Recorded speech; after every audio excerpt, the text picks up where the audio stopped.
Alors Vettel, encore lui, toujours lui, vous avez été nombreux à réagir, montrer votre mécontentement sur la dernière interview de Vettel.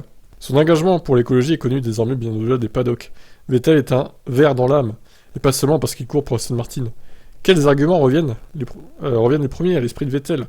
Dans une conversation avec The Drive, l'Allemand a pointé plus en détail et en longueur l'hypocrisie du système actuel.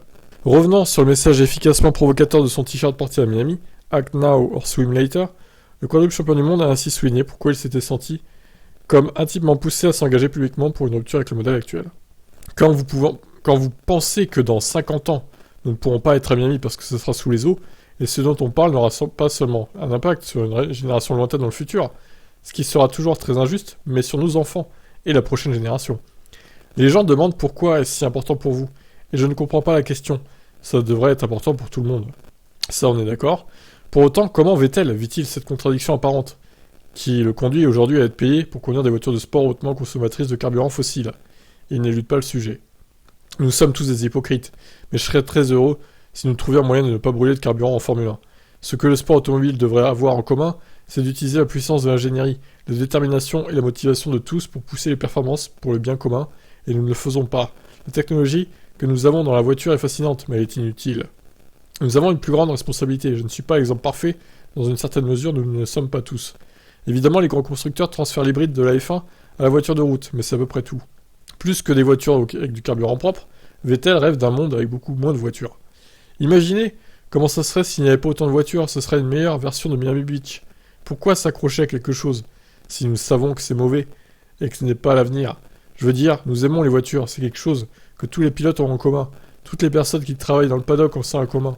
La plupart des fans, sinon tous, ont probablement ça en commun. Mais vous savez, nous devons passer à l'étape suivante. Peu importe qu'il s'agisse de voitures électriques à l'avenir ou d'hydrogène, ou d'une autre forme de mobilité, mais ça va changer. Ça doit être une chose, nous ne pourrons pas rester immobiles maintenant. Ouais. Enfin, encore une fois, lui-même possède des voitures, je veux dire, c'est totalement hypocrite de dire ça, quoi. Je suis ici pour mes enfants et c'est une responsabilité que chaque père et mère ressent. La F1 qui compte toujours sur les V6 hybrides avec 100% de carburant durable, pour la prochaine génération unité de puissance en 2026, appréciera ses propos, mais sans doute que d'ici là, Vettel sera loin de la F1. Oh oui, c'est sûr. Lui, c'est... entre Hamilton, Alonso et lui, honnêtement, c'est le premier qui part à la retraite, c'est sûr. Peut-être même à la fin de l'année, quoi. Donc bref, voilà, toujours beaucoup de blabla pour Sébastien Vettel. Alors dans l'absolu, je suis plutôt d'accord avec lui. C'est pas logique que la F1 pousse encore pour les carburants fossiles. Il faudrait peut-être au moins passer à l'hydrogène, et comme ça la Formule 1 reste avec les batteries, comme ça il y a deux disciplines différentes qui testent deux trucs différents. Ça pourrait être une bonne idée. Après, quand il parle qu'il faut moins de voitures, oui, d'accord, mais bon, les voitures c'est quand même bien pratique pour se déplacer, donc personnellement je pourrais pas renoncer. Alors moi j'ai une voiture électrique, pour ceux qui savent, et j'ai une chaîne sur les voitures électriques aussi, donc j'ai une voiture électrique, donc ça va encore. Je pollue moins que si j'avais une thermique, même si certains seront pas d'accord avec ça, ils ont tort d'ailleurs, mais bon, moi je pourrais pas me passer de voiture en tout cas, personnellement. On n'habite pas tous dans des grandes villes en fait, donc voilà, encore une fois Vettel qui part dans du blabla, et il serait temps qu'il mette ses idées, on va dire, en corrélation avec sa situation personnelle, finalement. Déjà, quand il arrêtera de piloter des Formule 1, il sera déjà plus crédible pour parler d'environnement.